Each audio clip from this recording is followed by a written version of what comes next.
नमस्कार साथियों, आप सभी का हार्दिक स्वागत व अभिनंदन है। आज इस वीडियो के माध्यम से मैं आप सभी को बताना चाहूँगा उत्तराखंड के अंतर्गत आने वाली तमाम प्रतियोगी परीक्षाएं, जितने भी उत्तराखंड के अंदर कॉम्पिटिटिव एग्ज़ाम हैं, जितने भी हैं, उन सभी एग्ज़ाम्स के लिए जो आपका हिस्ट्री सिलेबस है या एक जो विषय आपका इतिहास बनता है, इसकी एक महत्वपूर्ण भूमिका है।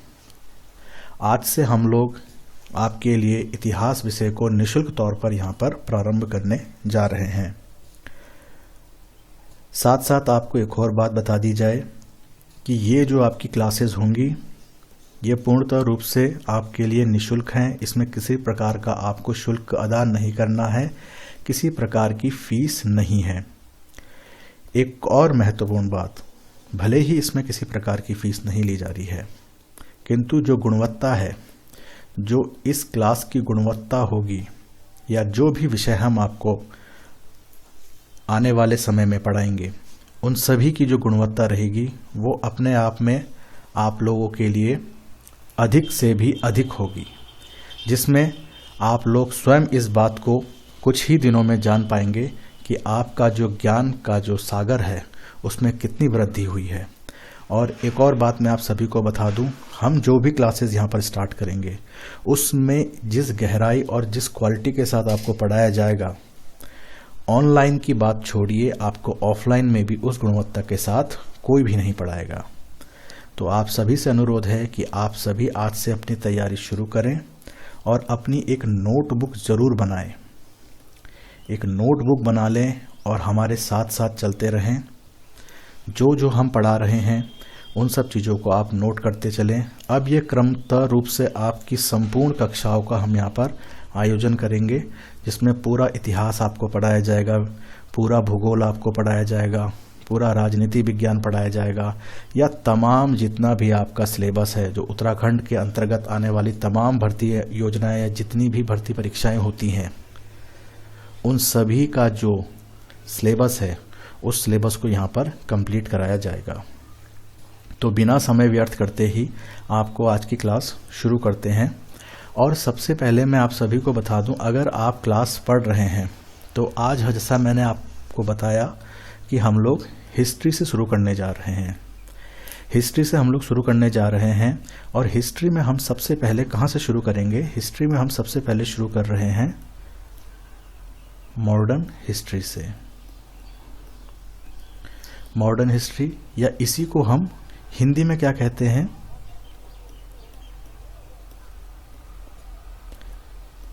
आधुनिक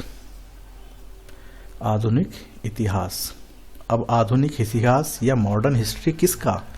ऑब्वियस सी बात है, हम लोग इंडिया का पढ़ रहे हैं, तो आधुनिक भारत का इतिहास या मॉडर्न इंडियन हिस्ट्री को हम लोग आज से स्टार्ट कर रहे हैं। और हम लोग यकीन मानिए इस गुणवत्ता के साथ आपकी तैयारी कराएंगे कि परीक्षा में प्रत्येक सवाल आपका इसी क्लास से आ जाएगा। इस क्लास के अलावा आपको कुछ भी करने की ज़रूरत नहीं है। इस क्लास का अर्थ है जो भी पाठ्यक्रम की जितने भी वीडियोस आएंगे, आपको निरंतर रूप से हर वीडियो को देखना है। और ये साधारण सी बात है कि आप अगर एक दो कक्षाएं हमारी देखेंगे ईमानदारी के साथ, तो आप आगे की कक्षाएं भी अपने आप देखेंगे, क्योंकि जो गुणवत्ता मैंने आपको प्रारंभ में ही बताई यहाँ पर मिलने वाली है वो आपको कहीं नहीं मिलेगी। ठीक है, तो चलिए अपनी क्लास को हम लोग स्टार्ट करते हैं। आधुनिक भारत को हम लोग पढ़ने जा रहे हैं। जैसा कि आप सभी को मालूम होगा कि हम अगर आधुनिक भारत की बात करते हैं तो आधुनिक भारत कहाँ से हम लोग शुरू मानते हैं? जहाँ पर भारत में यूरोपियों का आगमन हो गया था। जहाँ पर भारत में यूरोपियों का आगमन हो गया था। किसका? यूरोपियों का आगमन। यूरोपियों का आगमन का मतलब हमारे भारत में यूरोप से आने वाले लोगों की स्टार्टिंग हो जाती है। ठीक है, इतनी बात समझ में आई आपको? इससे पहले का जो इतिहास है उसे हम मध्यकालीन भारत कहते हैं, उससे पहले का जो है उसे हम प्राचीन भारत कहते हैं या प्राचीन काल का इतिहास कहते हैं।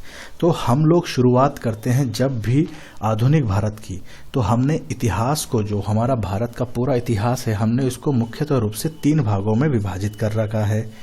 मैं आपको यहाँ पर दोबारा बता देता हूँ जिन लोगों को बेसिक नहीं मालूम है, क्योंकि मैंने पहले ही बताया मैं यहाँ से 0 से स्टार्ट करूँगा और यहाँ पर से आपको एक सुपर लेवल तक की आपको पढ़ाई कराई जाएगी। तो देखो, भारतीय इतिहास की अगर हम बात करते हैं या हिस्ट्री ऑफ इंडिया की बात करते हैं तो टोटली 3 पार्ट्स में डिवाइड होता है। एक होता है हमारा एंशियंट इंडिया, एक होता है हमारा मेडिवल इंडिया और एक होता है हमारा जो हम पढ़ रहे हैं अभी मॉडर्न इंडिया। ठीक है, कुल मिलाकर हम इन 3 भागों में मुख्यतः रूप से भारतीय इतिहास को पढ़ते हैं। अनेक अनेक घटनाओं के आधार पर पूरे भारतीय इतिहास को यहाँ पर इन 3 टुकड़ों में बांटा हुआ है। अभी मैं सारी बातें यहाँ पर आपके सामने नहीं रखूंगा, वरना क्लास बहुत कन्फ्यूजन हो जाएगी। मोटे मोटे तौर पर ये समझिए, भारतीय इतिहास 3 टुकड़ों में बटा हुआ है। Ancient India, medieval India, modern India. या एंशियंट को हिंदी में हम कहते हैं प्राचीन, मेडिवल को कहते हैं मध्यकालीन और मॉडर्न को आधुनिक भारत। तो आज जैसे मैंने आपको स्टार्टिंग में कहा, आज हम लोग क्या पढ़ेंगे, मॉडर्न इंडिया को। तो मॉडर्न इंडिया को हम पढ़ने जा रहे हैं। तो मॉडर्न इंडिया को जब हम पढ़ रहे हैं या आधुनिक भारत का इतिहास जब हम पढ़ रहे हैं, इसका आधुनिक भारत का इतिहास जब हम पढ़ रहे हैं, तो मैंने आपको स्टार्टिंग में ही बताया हमने घटनाओं के आधार पर अपने इतिहास को बांटा है। ऐसा तो है नहीं कि इतिहास में जो घटनाएं हुई वहां पर कोई आया और एक झंडा किसी जगह पर उसने गाड़ दिया और लिख दिया कि यहाँ से जो समय शुरू हो रहा है ये आधुनिक भारत का इतिहास है। ऐसा नहीं है, इसको इतिहासकारों ने अनेक अनेक घटनाओं के आधार पर बांटा है। ठीक है, अब आपको मैं यहाँ पर बता दूं कि अगर आधुनिक भारत की हम बात कर रहे हैं तो यहाँ पर हम करते हैं शुरुआत कहाँ पर से, जब भारत में यूरोपियन आ गए थे। यूरोपियन आगमन, आगमन मतलब आ जाना। अब आप जैसे जैसे क्लास बढ़ती रहेगी आपको धीरे धीरे करके ये सब समझ में आ जाएगा कि यूरोपीय आगमन आखिर में है क्या।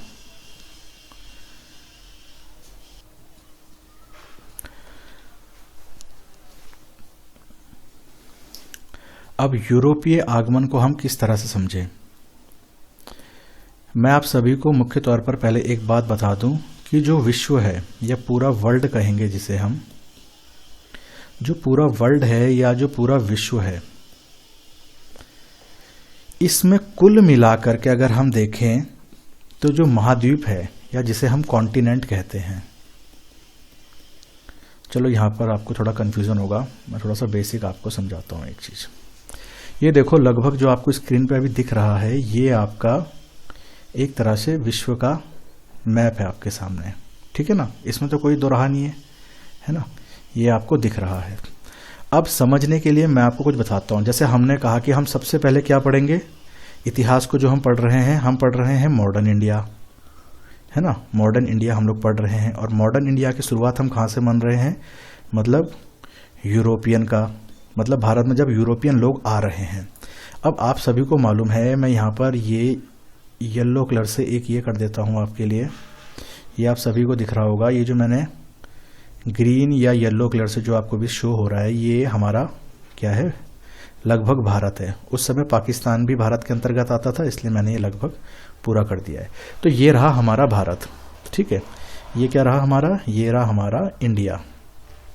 ठीक है, अब जो पूरा विश्व का नक्शा है या जिसे पूरे विश्व का नक्शा कहते हैं, ये आपके सामने है। तो मैं यहाँ पर कुछ कुछ आपके लिए चीज़ें करके दिखाता हूँ आपको।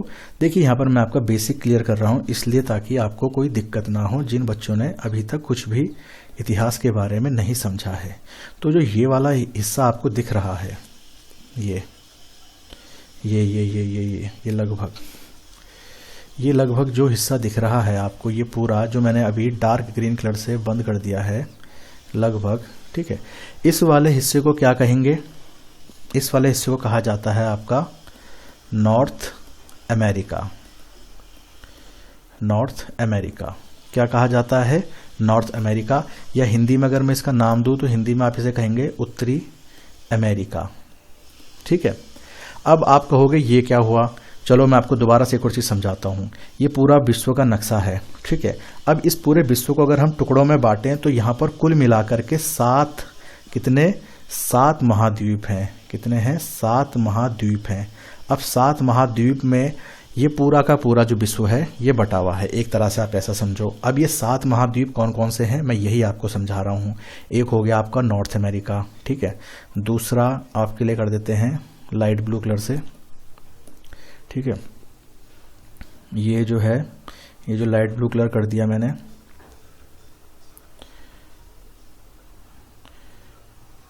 ये है आपका साउथ अमेरिका। ये क्या है? South America. क्या है? साउथ अमेरिका, या इसे आप कह सकते हैं दक्षिणी अमेरिका, ठीक है, दक्षिणी अमेरिका, ठीक। इसी तरह से अगर हम और देखें तो और कौन कौन से हमारे सामने यहाँ पर हमारे महाद्वीप आते हैं, आप ज़रा ध्यान से देखिएगा। आप बोलेंगे इसमें क्या, इस हिस्ट्री से रिलेटेड क्या चीज़ है, तो मैं वही आपको यहाँ पर समझाने की कोशिश कर रहा हूँ, ठीक है। तो ये लगभग जो आप ये एरिया देख रहे हैं, ये जो मैंने अभी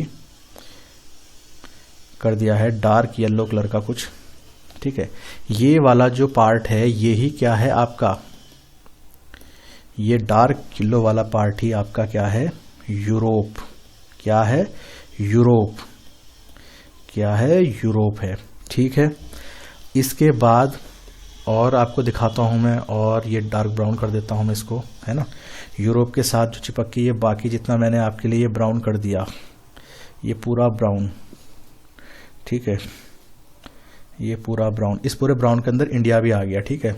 ये समझ जाना, ये पूरा का पूरा ये जितना मैंने कर दिया ये देखते रहना है, ये पूरा लगभग, ये पूरा लगभग जिसमें हमने इंडिया को भी अब हाइड कर दिया, क्योंकि हम लोग अभी पूरे विश्व स्तर पर बात कर रहे हैं। तो टोटल महाद्वीप मैंने आपको 7 बताए, बारी बारी से मैं आपको एक एक बेसिक चीज़ समझा रहा हूं, ताकि आगे चल करके जो कहानी हम पढ़ेंगे वो हमें दिक्कत क्रिएट ना करे। इस पूरे को क्या कहा जाता है? इसे कहते हैं एशिया। क्या कहते हैं? एशिया महाद्वीप, ठीक है। इसके बाद कहानी आती है जो ये वाला टुकड़ा है, ये जो है, जो मैंने अब लाल रंग से कर दिया है, लगभग आप सभी को दिख रहा होगा। ये खाली मैं आपको समझाने के लिए कर रहा हूँ, बेवजह में आपके लिए कुछ नहीं करा जा रहा है। आप ध्यान से लीजिएगा ताकि आपको आगे समझने में कोई दिक्कत ना हो, क्योंकि इतिहास जब आप मैप के साथ पढ़ते हैं तो ये बहुत ही इंटरेस्टिंग होता है और समझने में हमें रटना नहीं पड़ता है, ठीक है। तो जो मैंने ये लाल रंग से कर दिया ये कहलाता है आपका क्या? अफ्रीका। क्या कहलाता है? अफ्रीका, या हिंदी में इसी को आप अफ्रीका भी कहते हैं, ठीक है। अब बात चलते हैं तो और कौन कौन से हैं भाई। ये लाइट क्रीम कलर से कर देते हैं इसको। ये जो आपको दिख रहा है, जो लाइट क्रीम या पिंक जो भी कह लीजिए आप इसको, ये जो है ये कौन सा है आपका महाद्वीप? ये है आपका ऑस्ट्रेलिया। ये कौन सा है? ऑस्ट्रेलिया, ठीक है। और एक सबसे इम्पॉर्टेंट जो है वो आपको दिख नहीं रहा होगा, मैं उसे कौन से कलर से करूं? चलो ग्रे कलर से कर देता हूं। तो आप सबसे लास्ट में देख रहे होंगे यहाँ पर ये नीचे भी कुछ है ना, दिख रहा है? ये मैं इसे थोड़ा ऊपर कर देता हूँ, ये देखो, ये दिख रहा है, ये भी कुछ है ना, नक्शा बना हुआ है इसका भी, तो कुछ ना कुछ, तो ये भी तो कुछ ना कुछ होगा।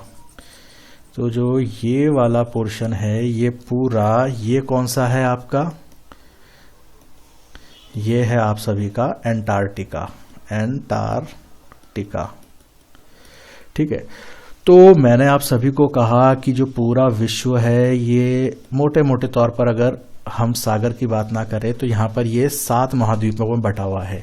एक हो गया नॉर्थ अमेरिका, दूसरा हो गया साउथ अमेरिका, तीसरा हो गया अफ्रीका, चौथा हो गया यूरोप, पांचवा हो गया एशिया, छठा हो गया ऑस्ट्रेलिया और सातवां हो गया हमारा अंटार्कटिका। तो ये कुछ बात है जो पूरे विश्व के नक्शे के बारे में मैंने आपको यहाँ पर बेसिकली बताई। और मैंने कहा कि भारतीय इतिहास की जब हम बात कर रहे हैं तो भारत में मैंने आपको क्या बताया? यूरोपीय आगमन, मतलब यूरोपियन लोगों का भारत में एंट्री हो रहा है। तो यूरोप कहाँ है आपका? ये देखो, ये रहा आपका यूरोप। और हमारा भारत कहाँ पर है? हमारा भारत रहा ये।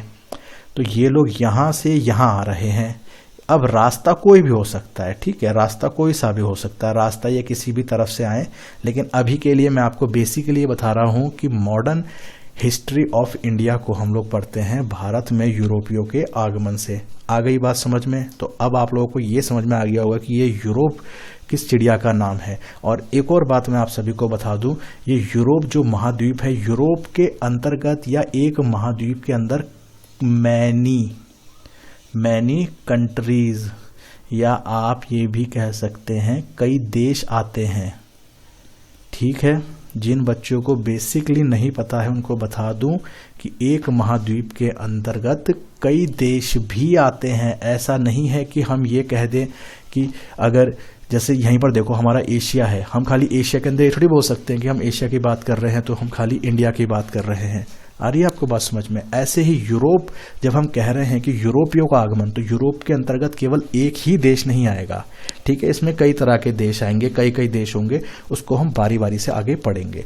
तो ठीक है, मॉडर्न इंडियन हिस्ट्री की हम लोग शुरुआत कर रहे हैं, और शुरुआत कहाँ से मानी जाती है? इतिहास में, भारतीय इतिहास में यूरोपियों के आगमन से। ठीक है, यहाँ पर लिखा हुआ है यूरोपियों का आगमन, तो मुझे उम्मीद है आप लोगों को समझ में आ गया होगा यूरोपियों का आगमन। ठीक है, यूरोपियों का आगमन। बेसिकली भूमिका बना रहा हूं इसलिए समय इतना थोड़ा लग रहा है आप लोगों के लिए, लेकिन यकीन मानिए आप लोगों के ही हित के लिए ये कार्य किया जा रहा है। हम आगे हर चीज को एक क्रमबद्ध तरीके से समझेंगे। ठीक है, तो हमने कहा यूरोपियों का आगमन। अब यूरोपियों का हमने आगमन, मैंने आपको बताया यूरोप महाद्वीप से आ रहे हैं। ठीक है, अब यूरोप के अंतर्गत मैंने आपको पहले ही बताया कि भाई कई देश आ सकते हैं। इसमें सबसे पहले कौन से लोग आ रहे हैं? तो सबसे पहले आ रहे हैं पुर्तगाली। तो अगर भारत में बोला जाएगा कि यूरोपियों में अगर क्रम में बोला जाए कि सबसे पहले कौन से आए थे, तो आप कहेंगे पुर्तगाली। यूरोपियन देशों से या यूरोपियन महाद्वीप से पुर्तगाली लोग सर्वप्रथम भारत में आए थे। ठीक है, आए थे। अब हमारे सामने सवाल ये आता है कि भाई ये रहा हमारा लगभग भारत। मैं यहाँ पर थोड़ा बहुत कोशिश करता हूँ भारत का जो नक्शा है हमारा, इसको बनाने की, है ना। ठीक है, तो लगभग ये रहा आपका भारत। ठीक है, अब इस तरफ हम लोग मान सकते हैं एक तरह से कि यहाँ पर क्या है, जो हमारा था यूरोप वाला एरिया जो हमने अभी नक्शे में देखा था। अब ये यूरोप से भारत में आएंगे तो क्यों आ रहे हैं? कुछ कारण तो होगा, ऐसे ही थोड़ी आ रहे हैं भारत में। तो यहाँ पर आने का मुख्य कारण ये था, या कुछ एक जो मेन रीज़न बना इनका कि भारत में जाना है, तो वो रीज़न ये बना कि भारत में जो मसाले हुआ करते थे, जो मसाले हैं भारत के, जिन्हें हम आज भी सेवन करते हैं, मुख्य तौर पर आप ये भी कह सकते हैं कि जो हमारे गरम मसाले हैं, जिन्हें हम कहते हैं गरम मसाले, जो हम खाने में उपयोग करते हैं, इन मसालों के लालच में ही या इन मसालों की डिमांड के कारण ही जो पुर्तगाली थे वो भारत में आते हैं। अब कैसे आते हैं, क्यों आते हैं, क्या इसका इतिहास था? देखो, जो यूरोप वाला क्षेत्र है वो रहता है काफ़ी ठंडा। जो यूरोप वाला क्षेत्र है वो है काफ़ी ठंडा। ठीक है, बहुत कोल्ड। अब इन लोगों को ज़रूरत रहती थी किसकी? मसालों की या गरम मसालों की। ठीक है, मसालों की या गरम मसालों की इनको काफ़ी ज़रूरत रहती थी। अब इसी गरम मसाले को ये मुख्यतः रूप से किन से खरीदते थे? अब बात को समझने की कोशिश कीजिएगा। इनको गरम मसालों की आवश्यकता होती थी, लेकिन इसको ये खरीदते किससे थे? इसको खरीदते थे ये अरबी लोगों से। किससे? अरबी लोगों से। अरबी लोगों से, अरबी लोगों से खरीदते थे या अरबी लोगों के माध्यम से खरीदते थे। अरबी लोगों के माध्यम से खरीदते थे। कौन? पुर्तगाली लोग। कौन भाई? पुर्तगाली लोग। तो पुर्तगाली लोग अरबी लोगों के माध्यम से गरम मसाले खरीदा करते थे। और मेन ओरिजिन क्या था, मतलब कहाँ से ये मसाले आते थे? ये आते थे इंडिया से। तो इंडिया से पहले अरबी लोगों के पास आएंगे और अरबी लोगों से ही पुर्तगाली खरीदेंगे। इसके पीछे की कहानी ये समझिए कि जैसे मैंने यहाँ पर आपको नक्शे के माध्यम से बताया कि यूरोप और भारत के बीच में आप एक तरह से समझ लीजिए पूरा पानी पानी भरा हुआ है, पूरा यहाँ पर सागर है, पूरा पानी से भरा हुआ है। और इस वाले क्षेत्र पर मुख्यतः रूप से किसका शासन था? किसका शासन था? अरबी लोगों का। ठीक है, अरबी लोगों का शासन था। तो ये लोग एक तरह से बिचौलियों की भूमिका करते थे। जो भी ट्रेड करना है भाई, भारत से अगर किसी को कुछ खरीदना है इन पुर्तगालियों को, तो ये डायरेक्ट भारत से नहीं खरीदते थे, इन्हें अरबी लोगों से खरीदना होगा, क्योंकि जो जल थल मार्ग है, जो बीच का रास्ता है, उस पर मुख्यतः रूप से किनका शासन है? अरबी लोगों का, और इनके बिना आप जा नहीं सकते। और यहाँ पर ये लोग क्या करते थे अरबी लोग? अगर आप लोग एक एग्जाम्पल के तौर पे समझेंगे तो मान लीजिए अगर अरबी लोगों ने भारत से 10 रुपये का एक मसाला खरीदा, एग्जाम्पल के लिए बता रहा हूँ, ठीक है, तो ये तो अरबी लोगों ने हम लोगों से खरीदा। अब ये लोग बेचते थे किनको? पुर्तगालियों को। किनको? पुर्तगालियों को। अब पुर्तगालियों को ये लोग कितने रुपए में बेचते थे? लगभग 100 गुना मुनाफा में। तो कितने का हो गया ये? लगभग 100 गुना मुनाफा करा अगर, तो यहाँ पर देखिए आप 100 गुना मुनाफे में बेचते थे, मतलब 1000 रुपये में। तो हमारे सामने क्या आया कि भाई 10 रुपये वाली चीज के लिए पुर्तगाली लोग 1000 रुपया दिया करते थे। आ रही है आपको मेरी बात समझ में? तो पुर्तगाली लोग भारत से जो मसाला 10 रुपये का चलता था वो अरबी लोगों के माध्यम से खरीदते थे, और 10 रुपये की चीज की वो लोग कीमत 1000 रुपये दिया करते थे। इससे आप लोग जेन्युइनली वैसे ही समझ सकते हैं कि फायदा किसको हो रहा है। फायदा किसको हो रहा है? अरबी लोगों को। उनका एक तरह से रिवेन्यू जनरेट हो रहा है ना, पैसा आ रहा है उनके पास।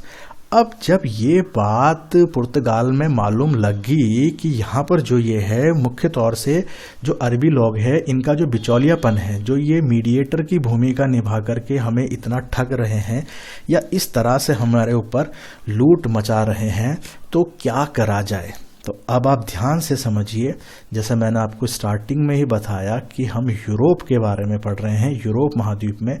तो इस यूरोप के लिए तो ये समस्या की बात हो गई है ना।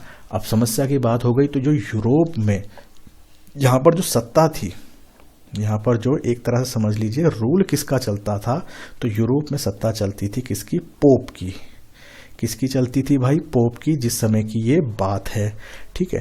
अब पोप ने क्या करा कि पोप ने ये कहा कि भाई इन अरबी लोगों का बिचौलियापन हमने यहाँ से हटाना है और हमें डायरेक्ट इंडिया से ट्रेड करना है। क्या करना है? हमने डायरेक्ट इंडिया से ट्रेड करना है, क्योंकि यूरोप में सत्ता या एक तरह से मान लीजिए रूल एंड ऑर्डर या जो सरकार है एक तरह से आप मान लीजिए पोप की चल रही है।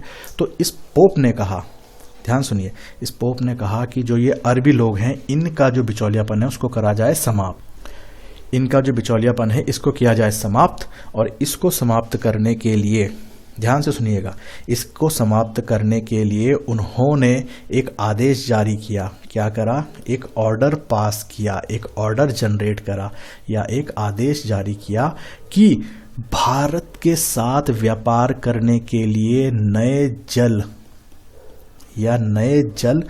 रूट की, ठीक है, आप मेरी बात को ध्यान से समझिए, भारत के साथ जो हम लोग व्यापार करें उसके लिए नए जल या नए समुद्री रास्ते की खोज की जाए। एक नया रूट ढूंढिए कि जहां पर बीच में ये अरबी लोग ना हो और हम लोग डायरेक्टली क्या बोलते हैं भारत के साथ अपना ट्रेड कर सकें। आ गई आपको बात समझ में? मैंने क्या कहा? यूरोप का जो सत्ता थी वो थी पोप के पास, और पोप ने एक आदेश जारी करा। उस आदेश में ये था कि अब हम डायरेक्ट एक समुद्री रास्ते की या एक मार्ग की खोज करेंगे जिसमें हम डायरेक्ट भारतीयों के साथ अपना ट्रेड करेंगे। और जो ये अरब के लोग हैं या जो हम जिन्हें हम अरबी लोग कह रहे हैं, ये अरबी लोगों का जो एक तरह से बिचौलियापन है इसको समाप्त किया जाए। और इसी के लिए इन्होंने एक आदेश जारी किया, और इसी आदेश में उन्होंने ये कहा था कि नए जल की या नए समुद्री मार्ग की खोज की जाए। सबसे महत्वपूर्ण बात जो इन्होंने यहाँ पर ये आदेश जारी किया, इस आदेश को क्या कहा जाता है समझिएगा। मैं यहाँ पर लिख देता हूँ नीचे रेड कलर से। इन्होंने जो आदेश जारी किया, इस आदेश को कहा गया पापल बुल। Papal bull. तो आप लोग इस चीज को मुख्य रूप से नोट करके लिखें कि जो यूरोप का पोप था उसने एक आदेश जारी करा, किससे संबंध के लिए? नए समुद्री मार्ग की खोज के लिए। और जो आदेश जारी किया उसी आदेश को क्या कहा जाता है? Papal bull. परीक्षा में आपसे सवाल वो इस तरीके से भी पूछ सकता है कि पापल बुल किसे कहते थे, नीचे विकल्प दे देगा 4। तो समझ रहे हैं, आपको कहानी को पूरा समझना है क्रमबद्ध तरीके से। हम लोग जितना भी पढ़ेंगे उसको हम एक सीक्वेंस में पढ़ेंगे, एक कहानी की तरह पढ़ेंगे। हम ऐसे पढ़ाई नहीं करेंगे कि मेंढक की तरह कि एक छलांग यहाँ लगाई, एक राइट एक लेफ्ट, नहीं, हम पूरा पैटर्न से चलेंगे हर एक चीज़ को, ताकि तभी आपको बातें आसानी से समझ में आ जाए। ठीक है, तो पापल बुर्की अब यहाँ पर से एक तरह से आदेश जारी हो चुका है। ठीक है,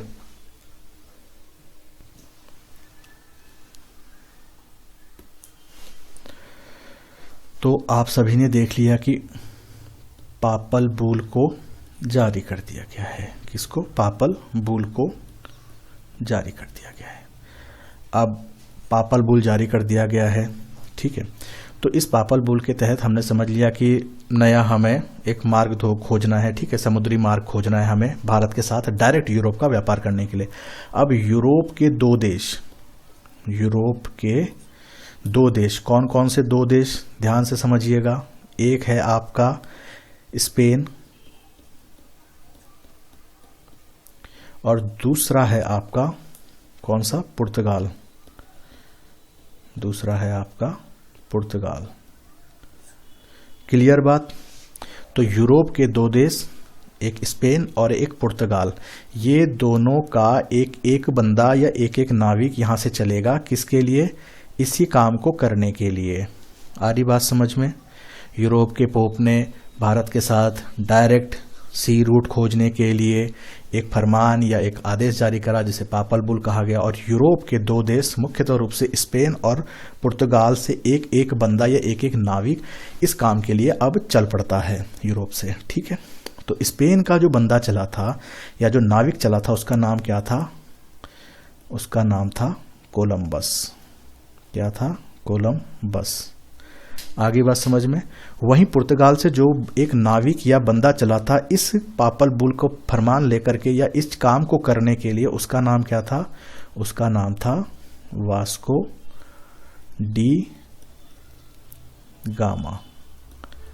ठीक है, वास्को डी गामा चल गया पुर्तगाल से और कोलंबस चल गया स्पेन की तरफ से। किधर के लिए? व्यापारिक मार्ग की खोज करने के लिए, डायरेक्ट यूरोप और भारत के मध्य के लिए।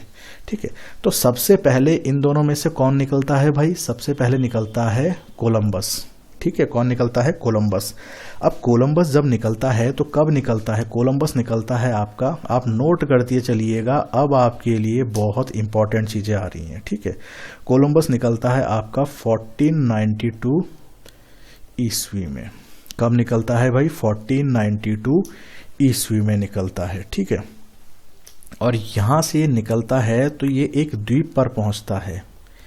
एक द्वीप पर ये पहुंचता है, और जब ये इस द्वीप पर पहुंचता है तो ये सोचता है कि भाई मैं पहुंच गया हूं भारत, यही द्वीप है, या जहां ये पहुंच चुका है यही द्वीप है। क्या है? भारत। तो इसलिए ये इस द्वीप को नाम दे देता है क्या?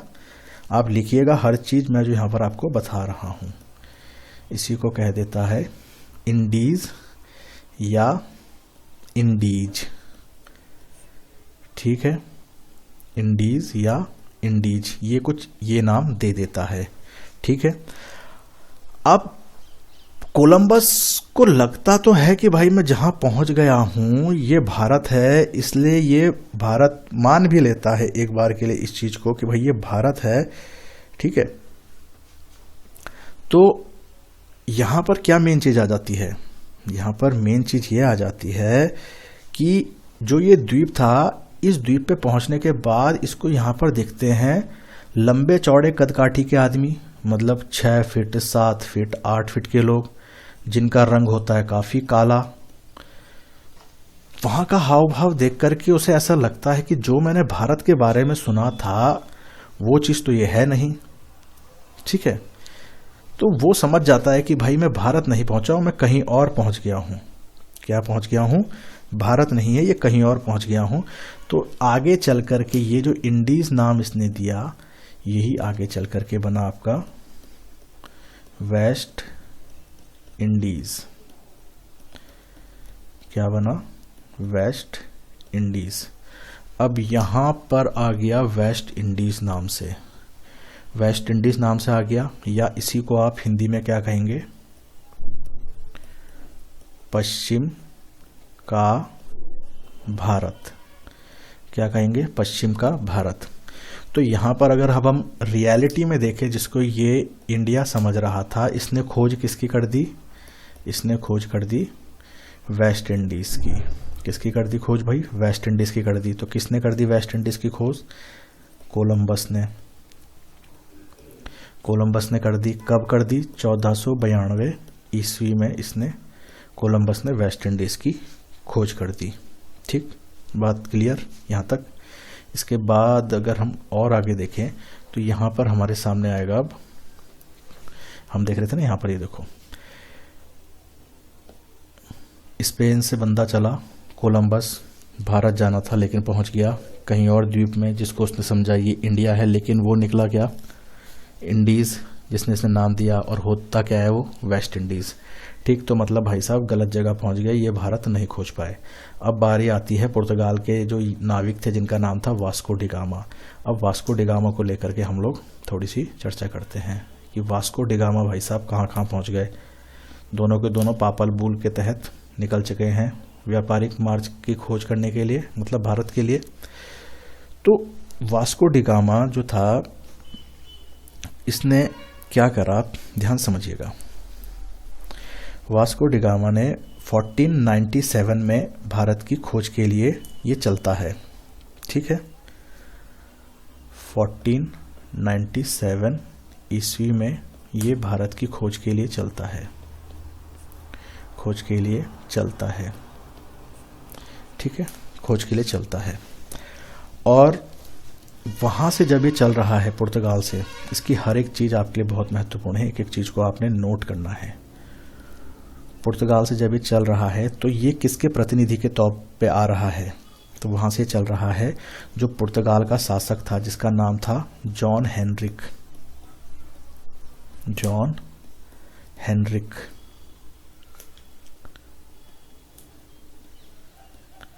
John Henrik. जॉन हेनरिक के प्रतिनिधि के रूप में वास्को डिगामा ने भारत की खोज के लिए वहाँ से अब चल दिया है। ठीक है, कब चल दिया है, 1497 में। ठीक है, क्लियर है बात, है ना। कहाँ का है ये पुर्तगाल के लिए चल रहा है, पुर्तगाल से चला है। इससे पहले वाला कहाँ से चला था, स्पेन से चला था, कोलंबस, वेस्ट इंडीज, समझ गए, याद आ गया। ठीक, 1497 ईस्वी में खोज के लिए चलता है।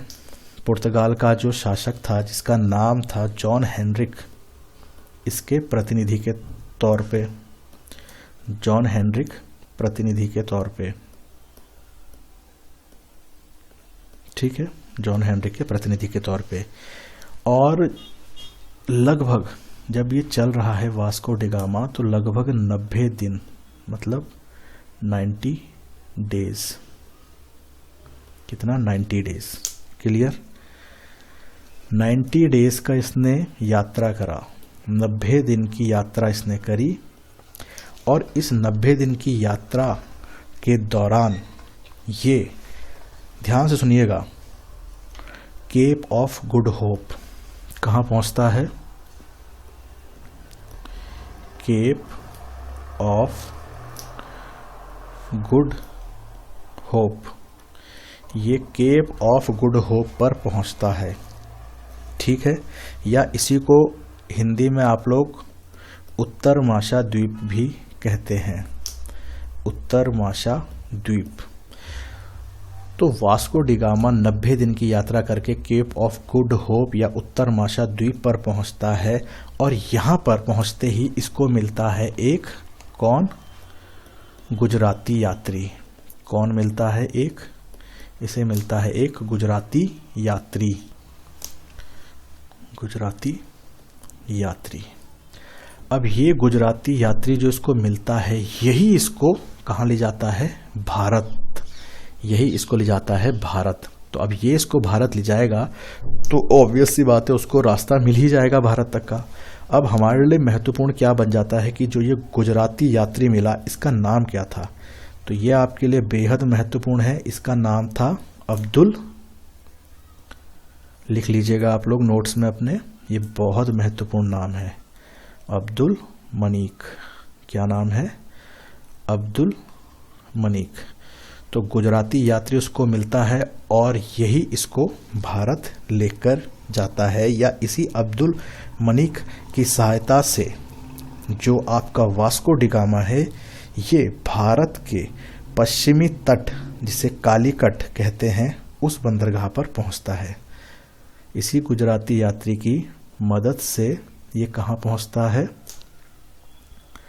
कालीकट बंदरगाह। कहाँ पहुंचता है? कालीकट बंदरगाह पर। कहाँ पहुंचता है भाई? कालीकट बंदरगाह पर। अब यहाँ पर एक और सवाल आ जाता है कि कब पहुंचा, तो ध्यान से देखिएगा 20/5/1498 ईस्वी को। ठीक है, तो 20 मई 1498 को आ रही है आप सभी को बात समझ में? ठीक है, 20 मई 1498 ईस्वी को गुजराती यात्री अब्दुल मनिक की मदद से जो वास्को डिगामा था वो कालीकट बंदरगाह पर पहुंचता है। ठीक है, कालीकट बंदरगाह पर पहुंचता है और इसी तरह से ये जो वास्को डिगामा था इसने आखिरकार भारत के लिए जो रास्ता था उसकी खोज कर ही ली। आप सभी को बात समझ में आ गई होगी। ठीक है, इसने भारत की खोज कर ही ली। कितनी तारीख को? 20/5/1498 को। किसकी मदद से? गुजराती यात्री जो था अब्दुल मनिक की मदद से।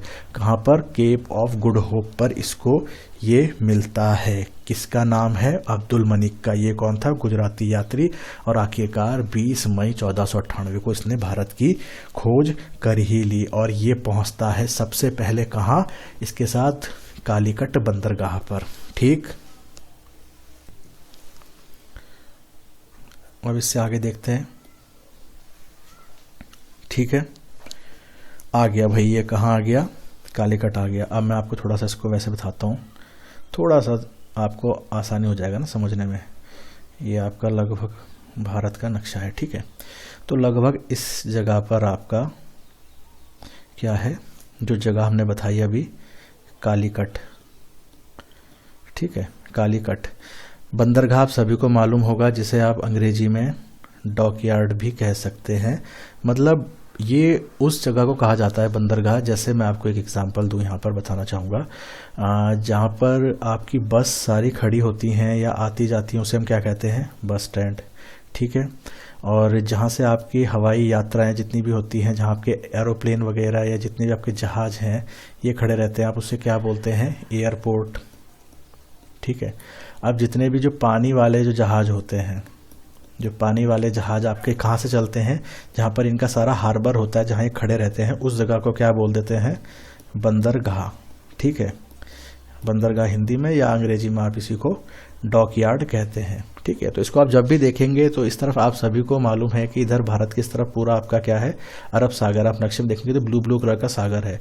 तो जितने भी आपके डॉकयार्ड होंगे वो इस तरफ पर ही होंगे, इस तरफ इधर कोने कोने में सारे जितने भी होंगे भारत के डॉकयार्ड जितने भी होंगे वो लगभग आप देखेंगे तो मोस्टली आपको इसी तरफ मिलेंगे। ठीक है, चलिए, ये तो रही एक नॉर्मल सी बात जो हम अभी आपको बता रहे थे कि इस तरह का भी कुछ होता है। ठीक है, तो चलिए अब हम अपने और चलते हैं। तो भाई जो आपका कालीकट बंदरगाह पर कौन पहुंच गया है?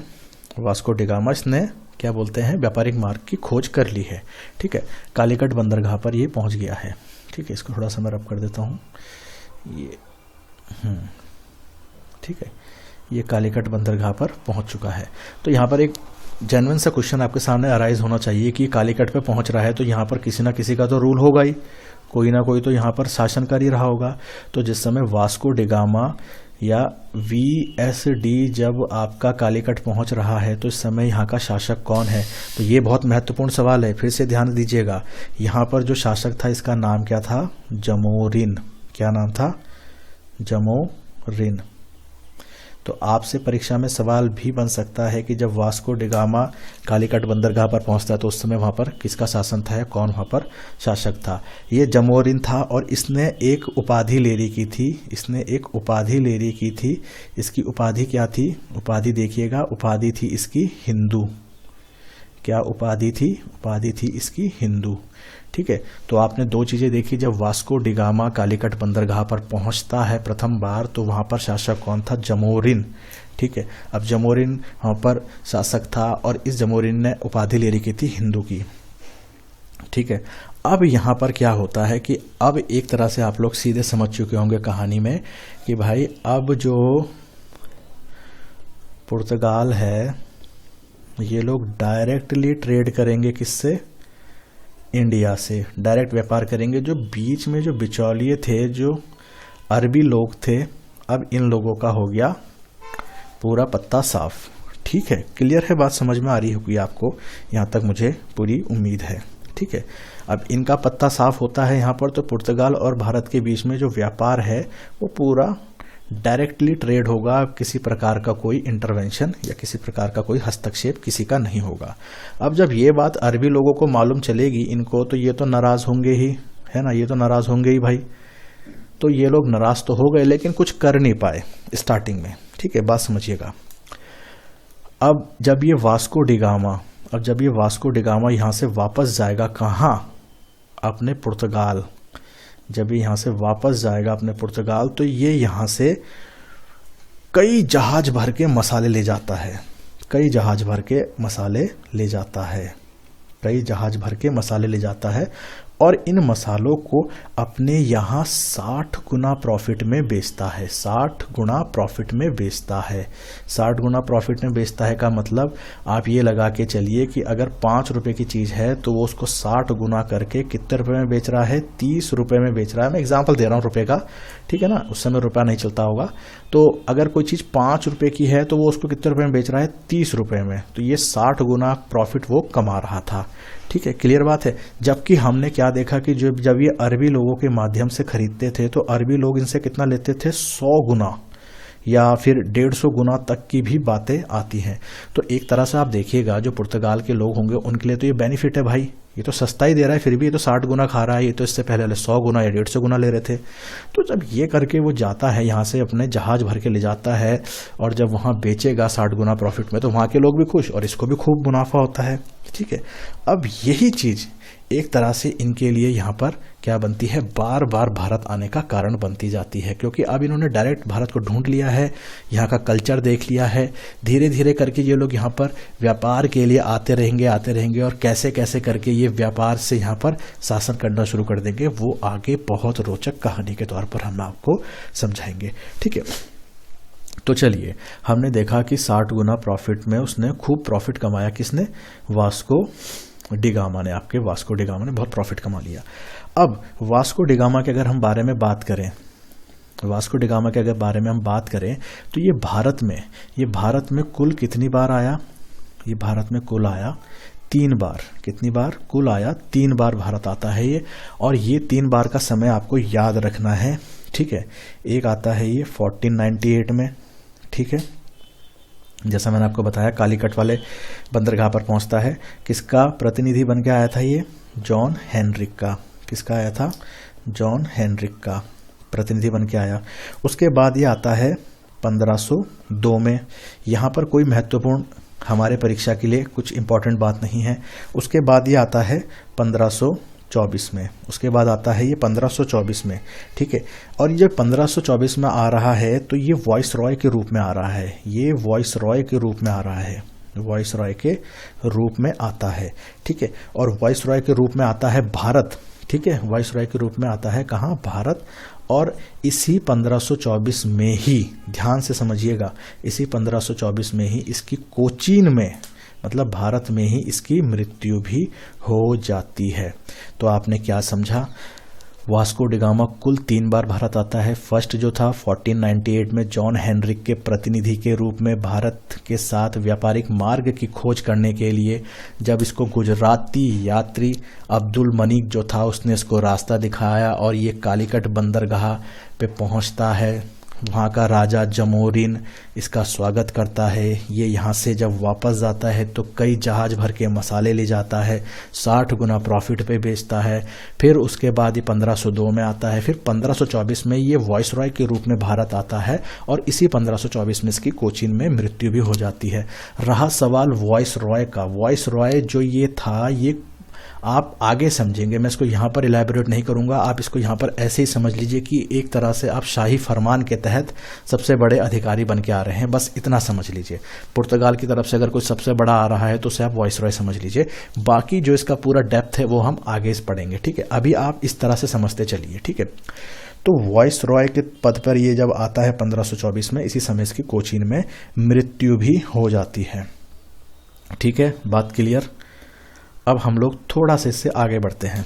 तो हमने अभी तक क्या समझा, आपने ये देखा कि 1498 में जो पुर्तगाली थे, वास्को डी गामा की मदद से इन्होंने भारत के साथ एक व्यापारिक मार्ग की खोज कर ली है, ठीक है। अब इस 1498 के 2 साल बाद, मतलब 2 years लेटर, इसके बाद क्या होता है, तो 1498 के बाद अगर आप 2 साल जोड़ते हैं तो क्या बनता है आपका 1500 ईस्वी। यहाँ भी 1498 ईस्वी ही है, ठीक है।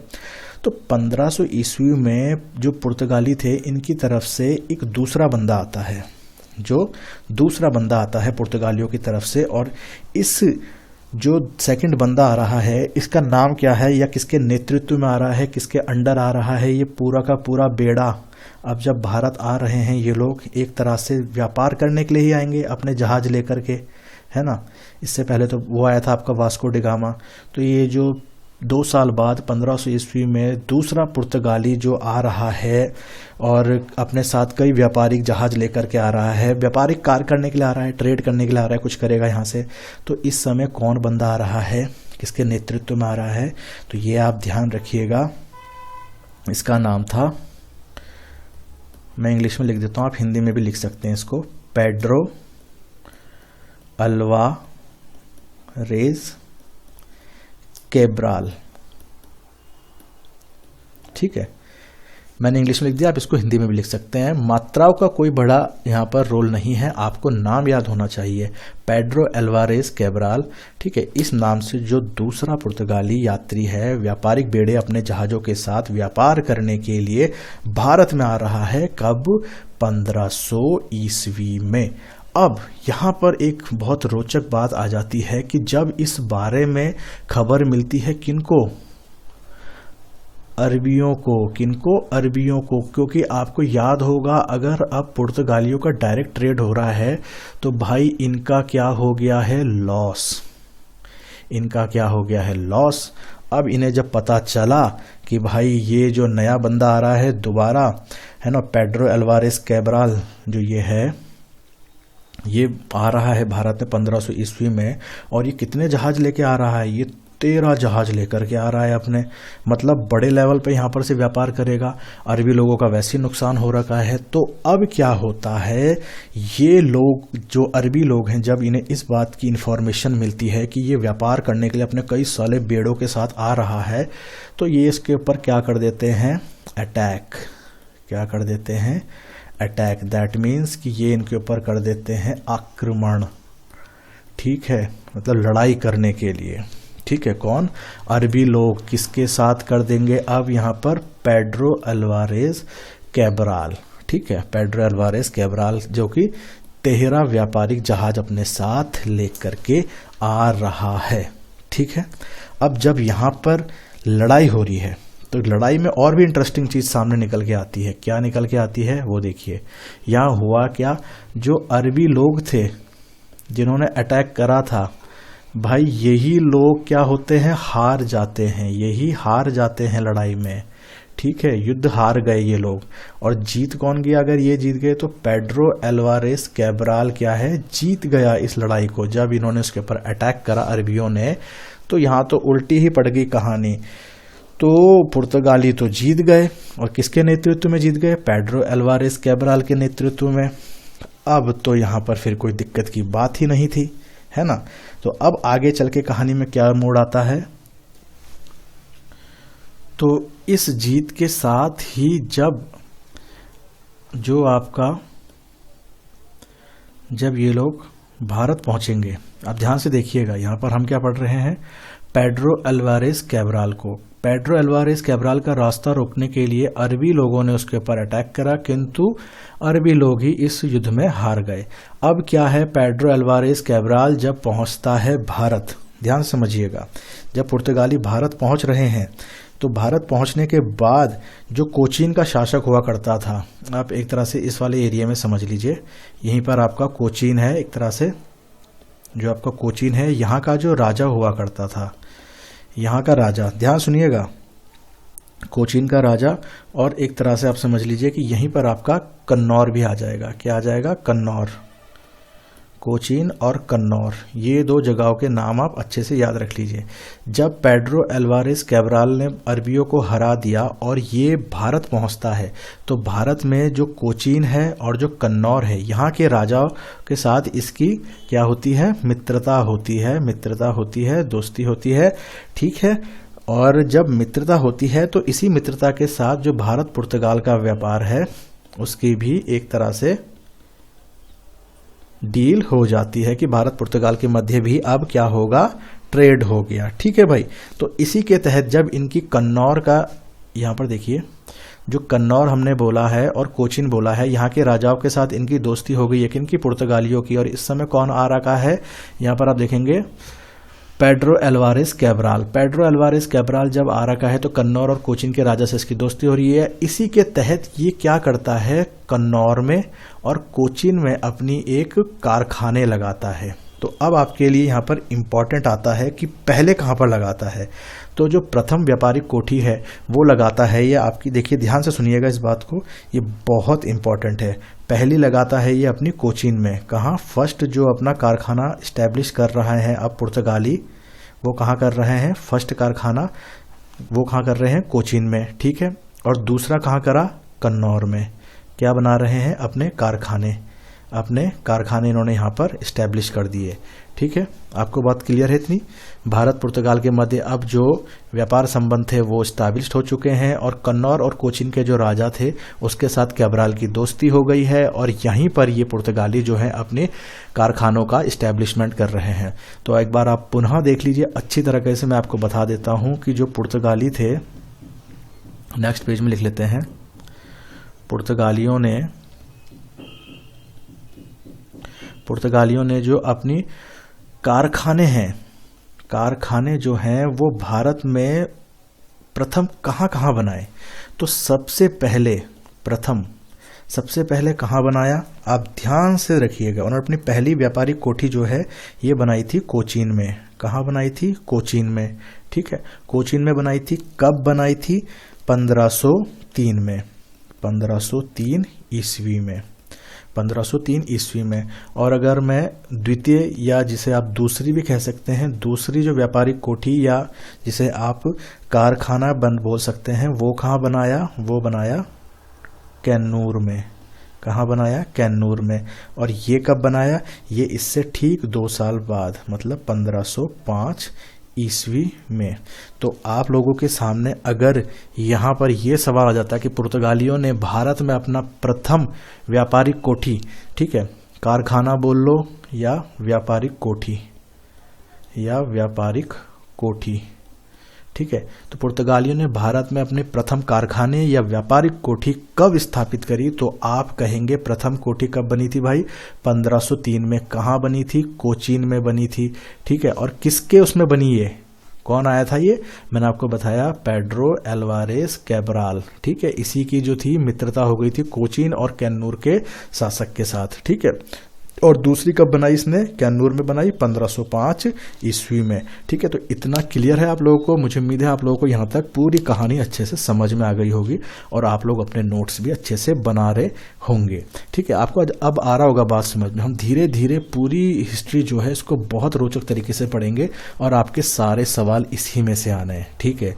जिसको यकीन ना हो वो एक बार अपने पुराने कोई से भी क्वेश्चन पेपर उठा ले, पूरे उत्तराखंड के अंतर्गत जो भी प्रतियोगी परीक्षा रही हो, इससे ज़्यादा हम कुछ नहीं कह सकते, ठीक है। आप क्लासेस देखते रहिए, आपको सारा का सारा समझ में यहीं से आ जाना है, ठीक है। अब यहाँ पर हम लोगों ने देख लिया कि व्यापारिक कोठियों की स्थापना कर दी गई है पुर्तगालियों की तरफ से। अब हम इससे आगे की महत्वपूर्ण बातें समझते हैं। तो अब हम लोग यहाँ तक समझ चुके हैं कि पेड्रो अल्वारेस कैब्राल के समय पर यहाँ पर जो है पुर्तगालियों के भारत के साथ जो थी मुख्य तौर पर हमने देखी मित्रता हो चुकी है, और उसी के फलस्वरूप हमने देखा कि यहाँ पर 2 व्यापारिक कोठियों की स्थापना भी कर दी गई है। अब हम लोगों के सामने कुछ महत्वपूर्ण सवाल आते हैं कि जिस समय ये व्यापारिक कोठियाँ बनाई जा रही है उस समय वाइसरॉय कौन कौन है, उस समय वाइसरॉय कौन कौन है, या जो पुर्तगाली वाइसरॉय जो भारत में आए थे, या जो पुर्तगाली वाइसरॉय भारत में आए थे, जितने भी पुर्तगाली वाइसरॉय भारत में आए थे उनके समय से क्या क्या महत्वपूर्ण या कौन कौन से इम्पॉर्टेंट इंसिडेंट यहाँ पर हुए हैं। ठीक है, कौन कौन से इम्पॉर्टेंट इंसिडेंट हुए हैं इन सब को हम पढ़ेंगे। साथ ही साथ हम ये भी पढ़ेंगे कि उनके द्वारा क्या क्या इम्पॉर्टेंट काम किए गए थे। दोबारा इस बात को समझिए, यहाँ पर कंफ्यूज नहीं होना है।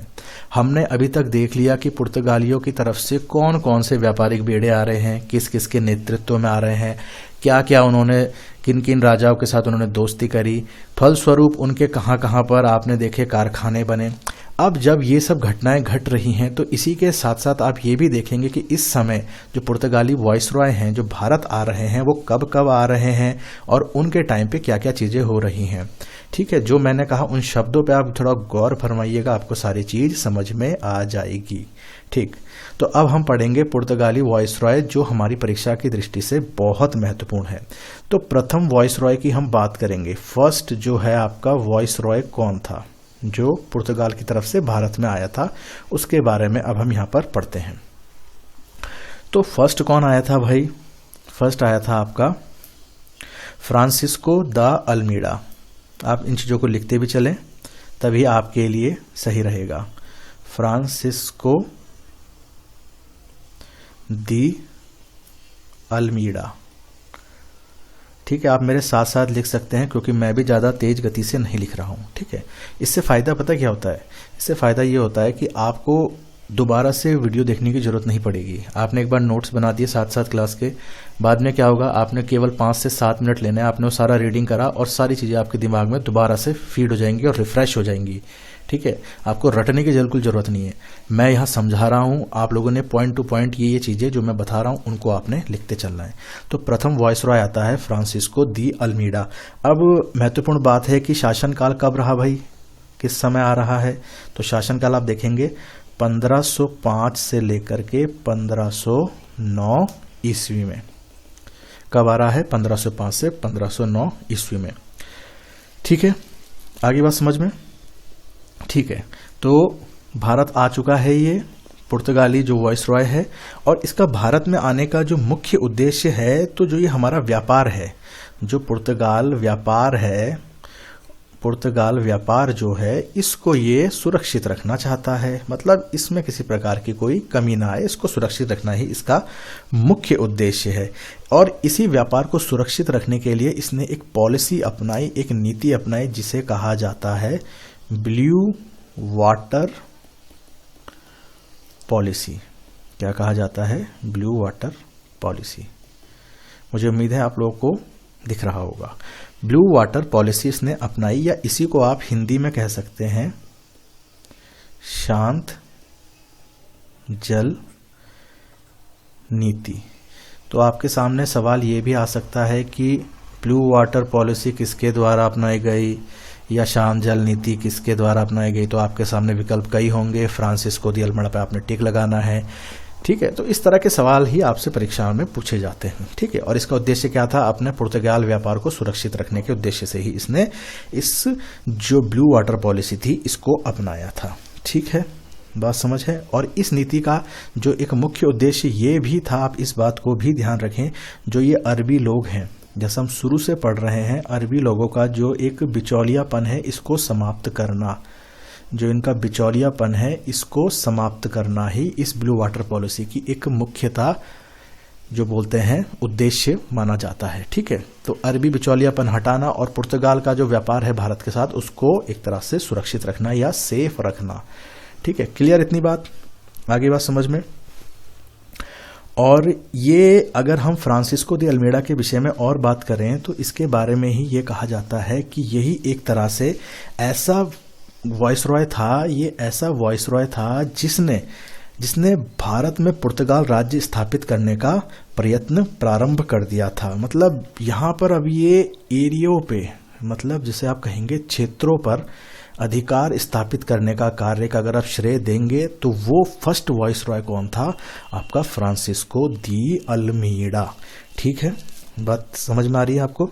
ठीक है, तो इसी के लिए जब ये चाह रहा है कि यहाँ पर मैं अपना क्षेत्र स्थापित करूँ, अपना यहाँ पर साम्राज्य स्थापित करने की शुरुआत करने की इसने सोच ही ली है, तो इसने इस चीज़ के लिए प्रयास तो करा ही होगा, कोशिश करी होगी, और प्रयास के फलस्वरूप ही इसने, ध्यान से देखिएगा, ठीक है, पुर्तगाल राज्यों की अब यहाँ स्थापना करना चाह रहा है। मतलब एक तरह से यहाँ के एरिया के ऊपर अपना एक तरह से अब शासन करना चाह रहा है कि अब मैं क्षेत्रों के ऊपर शासन करूँगा। तो इसी केस में इसने जो आपके लिए महत्वपूर्ण आता है कि 1505 में, इसमें 1505 में, मतलब जिस समय भाई साहब का समय काल चल रहा है उसी समय पर इन्होंने दो जगहों पर, कहाँ पर, दो जगहों पर, एक आपका कैन्नूर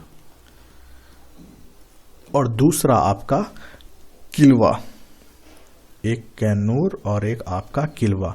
1505 में कैन्नूर और किलवा के जो तट थे, इन दोनों के जो तट थे, इस तट पर इसने क्या कर दिया? अधिकार कर लिया। ठीक है, जीत लिया। कैन्नूर और किलवा के तट को इसने जीत लिया और यहाँ पर इसने पुर्तगाली दुर्ग स्थापित कर दिए, पुर्तगाली दुर्ग स्थापित कर दिए। आगे बात समझ में आपको? ठीक है, यही फर्स्ट वॉइसरॉय था जिसने यहाँ पर क्षेत्रों पर अधिकार करने की पहल करी थी और इसी के तहत इसने 1505 ईस्वी में कैन्नूर और किलवा, मैंने आपको नक्शे में दिखाया कैन्नूर और किलवा इससे पहले, तो जो कैन्नूर और किलवा का जो तट वाला क्षेत्र था उस पर इसने अधिकार स्थापित करा और उसी के ऊपर इसने अपने दुर्गों को स्टैब्लिश कर दिया, मतलब पुर्तगाली दुर्गों की स्थापना कर दी। आई थिंक आप लोगों को बात समझ में आ रही होगी। ठीक है, 1505 में इसने ये इंसिडेंट करा। 1509 ईस्वी में इसने क्या करा? ध्यान से देखिएगा, 1509 ईस्वी में इसने क्या करा? जो तुर्की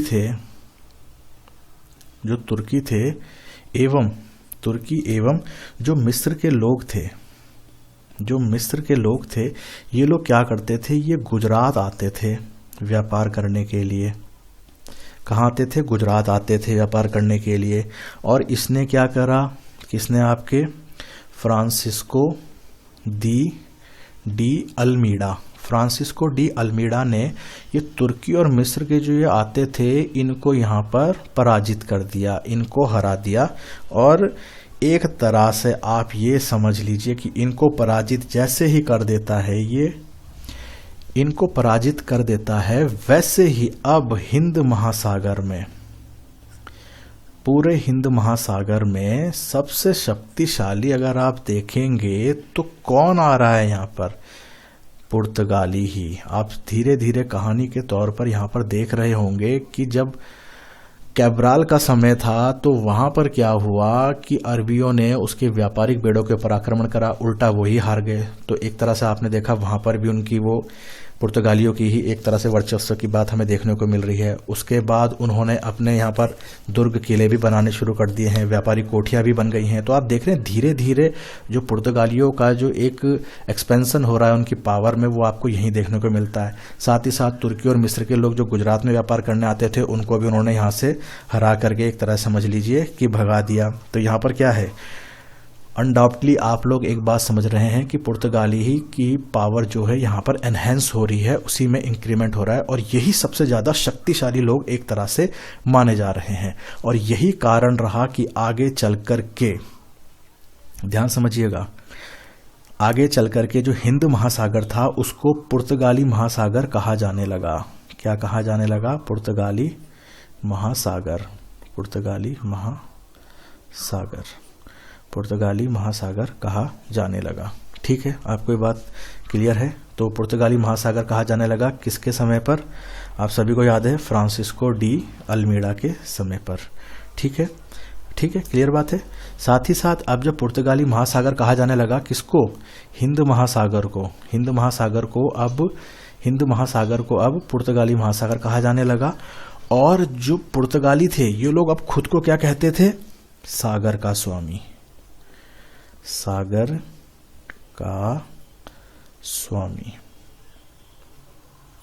सागर का स्वामी कौन कहते थे अपने को? पुर्तगाली कहते थे। तो आपके सामने ये एक इम्पॉर्टेंट बात क्लियर होती है कि अगर कोई पूछा जाए आपसे परीक्षा में कि सागर का स्वामी कौन अपने को कहते थे, तो आपने क्लियरली लिखना है पुर्तगाली। ठीक है, क्लियर है बात यहाँ पर आपको, है ना? चलिए, तो हमने क्या पढ़ लिया? जो एक इम्पॉर्टेंट गवर्नर में हमने फ्रांसिस्को डी अल्मीडा के बारे में बात कर ली। अब आगे बात करें तो इसके बाद जो एक इम्पॉर्टेंट हमारे सामने गवर्नर आ रहा है उसका नाम क्या है?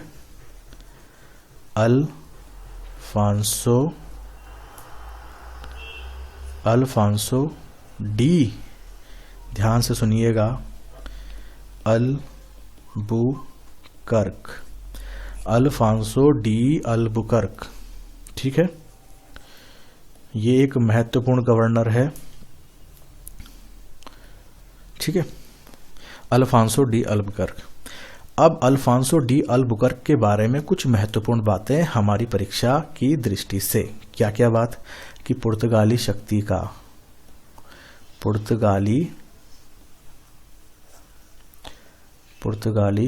का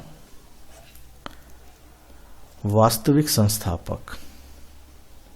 ठीक है, पुर्तगाली शक्ति का वास्तविक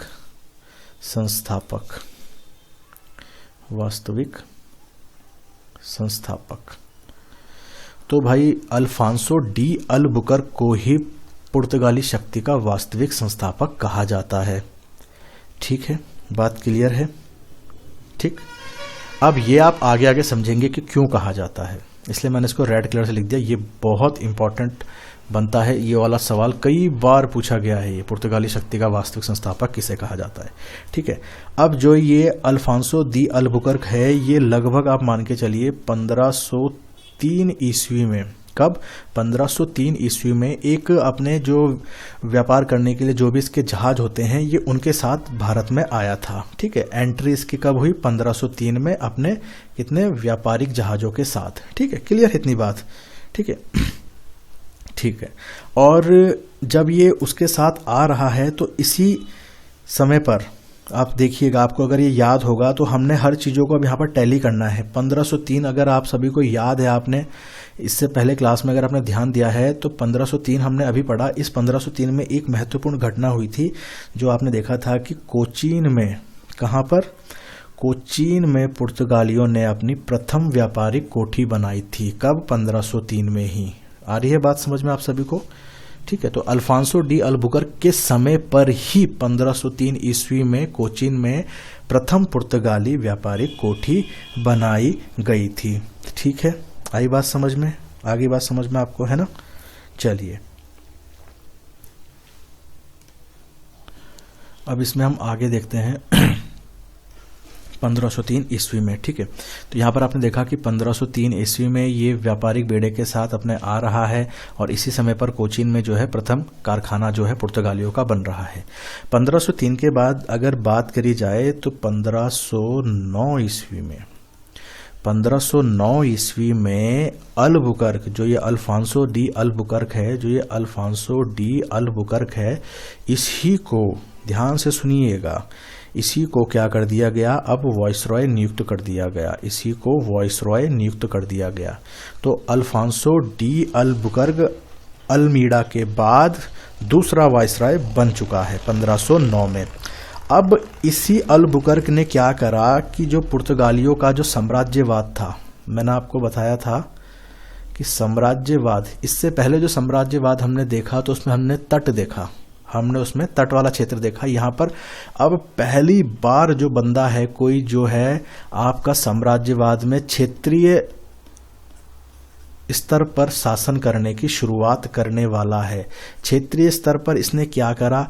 इसने साम्राज्यवाद मतलब अपने जो हमारी जो इनकी टेरिटरी है, जो क्षेत्र है, उसको बढ़ाने के लिए इसने प्रयास करने लग गए।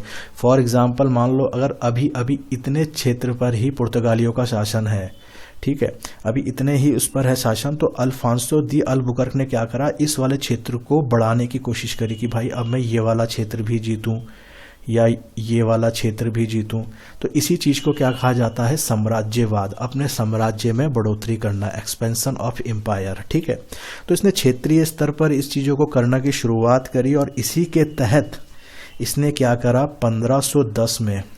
1510 ईस्वी में इसने गोवा का जो बंदरगाह था, गोवा के बंदरगाह के ऊपर इसने क्या कर ली, एक तरह से अपना जीत हासिल कर ली या अधिकार हासिल कर लिया। तो 1510 ईस्वी में गोवा बंदरगाह के ऊपर इसने अपना पुर्तगाली क्षेत्रीय राज्य की स्थापना कर दी। अब क्षेत्रीय की स्थापना तो कर दी, अब ये यहाँ पर पुर्तगालियों को ही एक तरह से पूरा एक्सपेंड करना चाह रहा था। उसके लिए इसने एक महत्वपूर्ण योजना अपनाई। क्या योजना अपनाई कि जो भारतीय महिलाएं हैं, ध्यान से सुनिएगा आप बातों को, जो भारत की महिलाएं हैं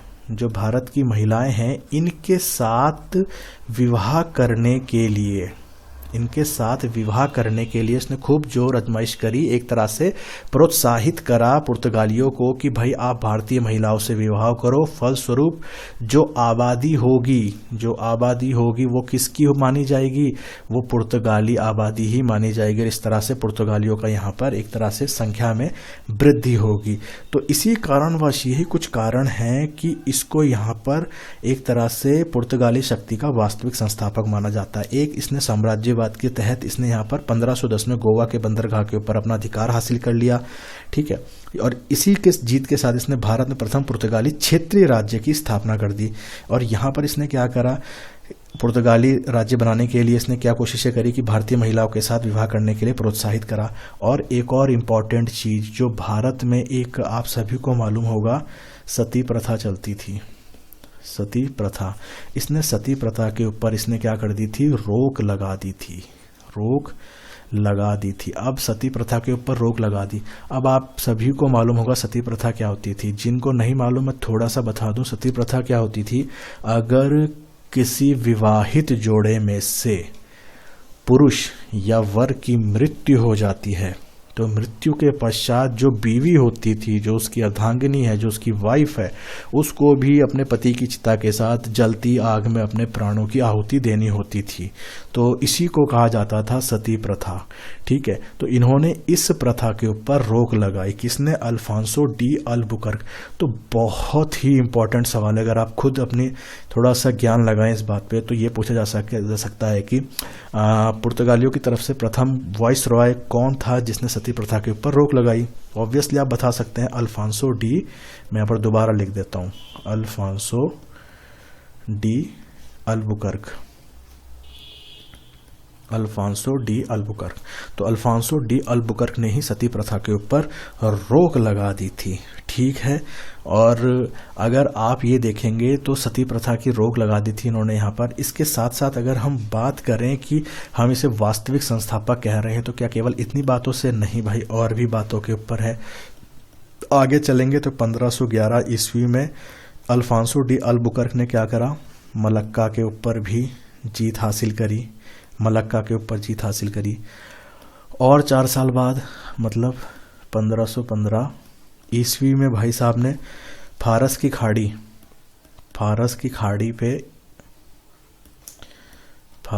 खाड़ी पर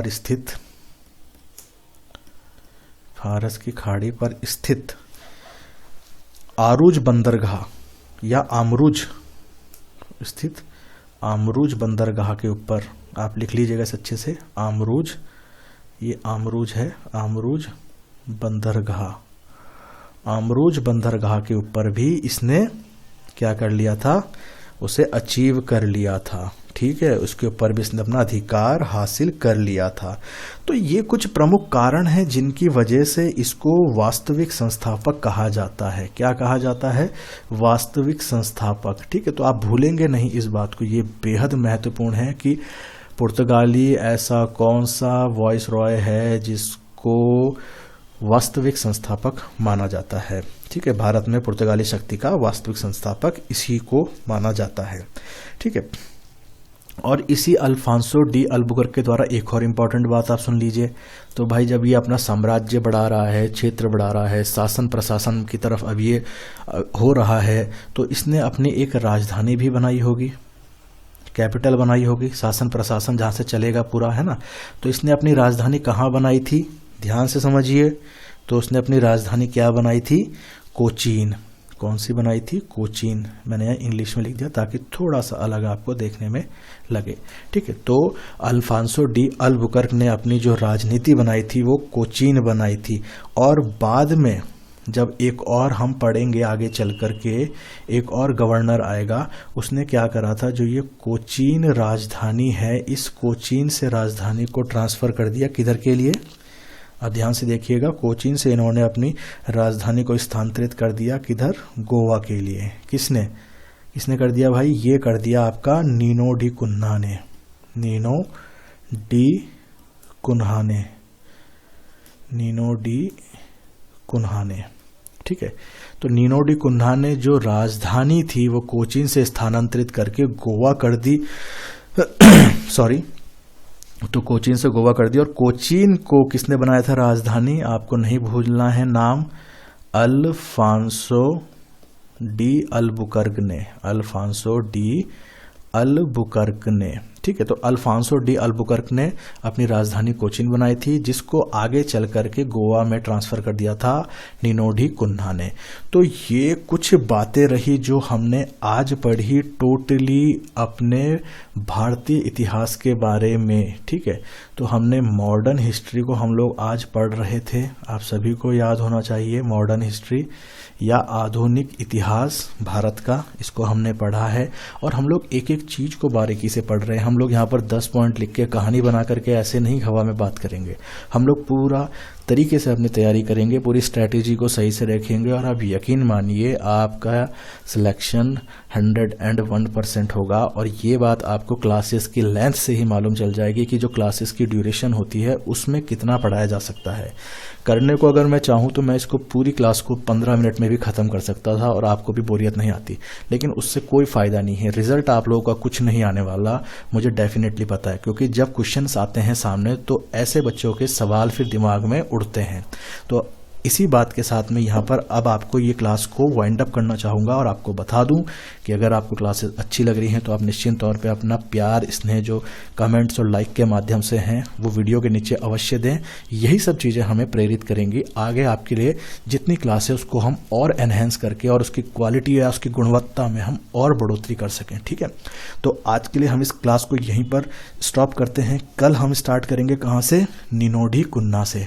ठीक है, नीनो डी कुन्हा से हम इसको स्टार्ट करेंगे। और ऐसे ही देखिएगा, आप अपने नोट्स बनाते जरूर रहिए, स्टेप बाय स्टेप आप देखिएगा। आप पूरी इतिहास को या जितने हम पढ़ेंगे, आगे हमने भूगोल भी पढ़ना है, तो तमाम आपकी जितनी प्रतियोगी परीक्षाएं हैं उसमें आपको सफलता निश्चित रूप से मिलेगी। धन्यवाद।